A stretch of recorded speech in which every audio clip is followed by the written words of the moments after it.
Survival Saturday with Johnny Tiger on November 5th, 2022. This past Monday, at my martial arts studio, the class did a kind of a really rudimentary, very beginner level sparring, um, which is actually quite good for people who are not used to sparring. Like if you want to get someone used to sparring, you want to set a few parameters, a few conditions. So the condition this week was that you're only allowed to use one arm, one hand. Okay, so no two-hand punching, no kicking, no grabbing. You're striking only with one hand.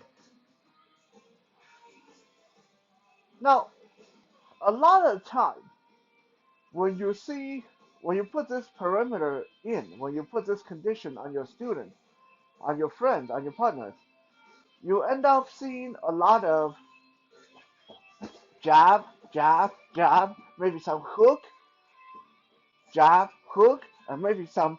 The more brave people will go for some uppercut. Okay, but it's very repetitive, and that will sort of breed the idea that there's not that much you can do with one hand. If you're just fighting with one hand, you're going to be predictable. You only have two or three moves to your option.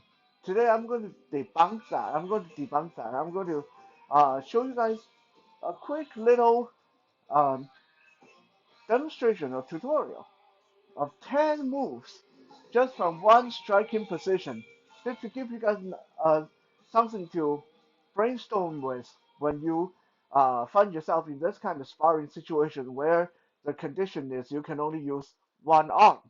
Okay,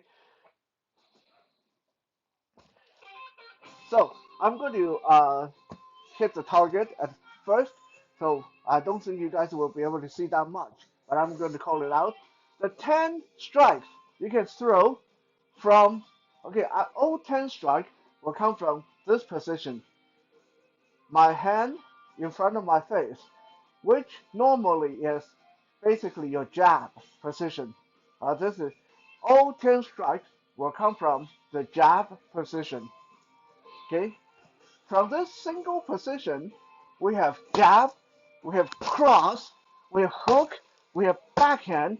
Number five, uppercut. Number six, overhand hook. Number seven, overhead hammer fist. Number eight, diagonal hammer fist one. Number nine, diagonal hammer fist two. And number 10, downward hammer fist to the groin. Okay, so that went by really, really fast. Um, Now we'll break them down one at a time so you guys can actually see what's going on. Number one is no brainer, jab. Okay, you shuffle forward and punch out and retract really quick. Okay, jab, jab, jab. Okay, like that. Then your hand go out and in, out and in. There's no hardly any commitment. Okay.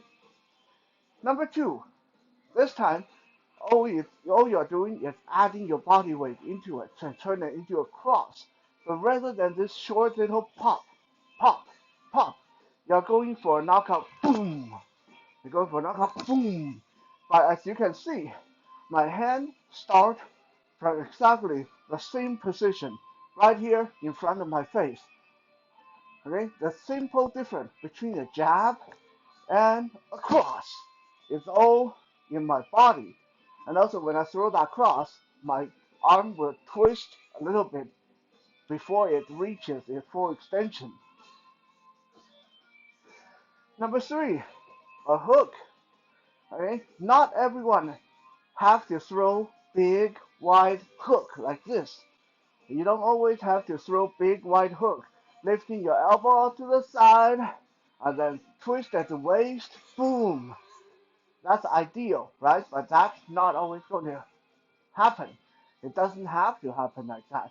Okay? From the jab position, my hand in front of my face, turning into a hook is as simple as extending my arm and then rotate at the very end.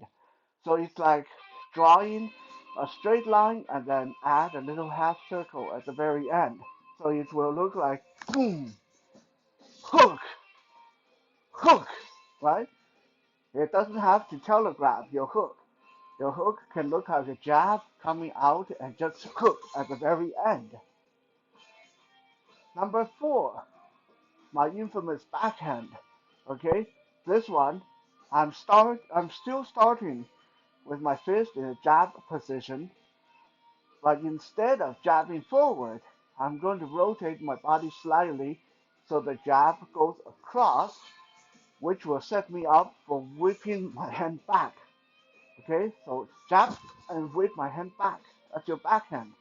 Okay, backhand, backhand. You still start from the jab position. Number 5, uppercut. Not all uppercut have to drop your hand and start this from your hip and boom, this big uppercut. Is that nice? Yeah, it's nice.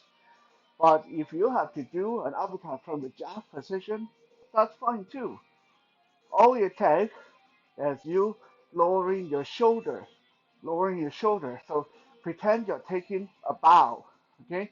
Bow down, boom, come up with that short, vicious uppercut, right? It doesn't have to be big and flashy. Number 6, the overhand hook. We showed this in its own episode before. So in this one, I'm holding my hand out in a jab position, and when the other person punch, I duck to one side and turn my hand so my pinky finger is now towards the ceiling, my thumb towards the ground, and I punch like this, right? So from the jab position, twist and punch. From the jab position, twist and punch, like that. Okay? It got enough force that my headset is threatening to fly off my head, right? Number 7, the direct overhead hammer fist. Again, from the jab position, not all hammer fists have to swing high and then come down. Is that good? Is that good? Is that cool? Yes. Would that pack a lot of impact? Yes, but it's telegraphing. So rather than telegraphing, I go from the jab position and jump forward and hammer down. A little skip, that's all it takes. I'm not changing my hand position. I'm adding my footwork as a forward skip and hammer down directly to the top of the head, right? Number 8 and 9 are basically the same, just reverse. From the jab position, I'm going to whip my fist out and retract in a semicircular motion in a diagonal hammer fist. So I can either hammer fist the right side of the person's shoulder or neck, or the left side of the person's shoulder or neck, and retract back into the jab position right away. So as you see the trajectory of the fist, they go from jab position right in front of my face to whipping out diagonally and retract. Whipping out diagonally and retract. Like that. Last but not least, again, one of my personal favorite, the downward hammer fist into the groin or the top of the thigh.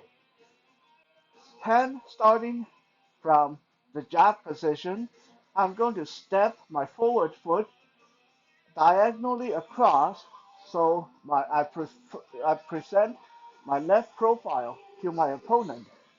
And then I just swing my hammer fist down and across, like the pendulum on a big church bell. Okay, so again, from the jab position, I step and swing. Step and swing. Okay, all come from the jab position.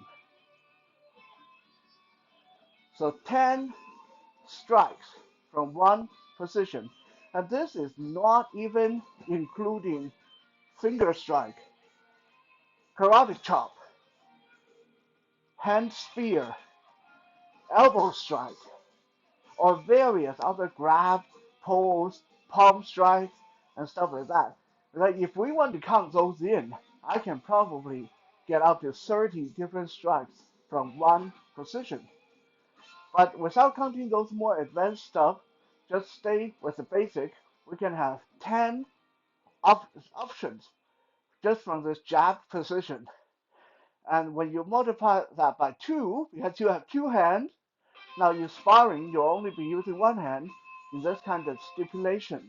But just think about in a fight, in a real fight, you have 10 options on this hand: jab, cross, hook, backhand, uppercut, overhand hook, overhead hammer fist, diagonal, diagonal, down. That's just one hand. When you add the other hand, jab, cross, hook, backhand, uppercut, overhand hook, overhead hammer fist, diagonal, diagonal, down. Okay, you got 20 options in there just from this one jab position.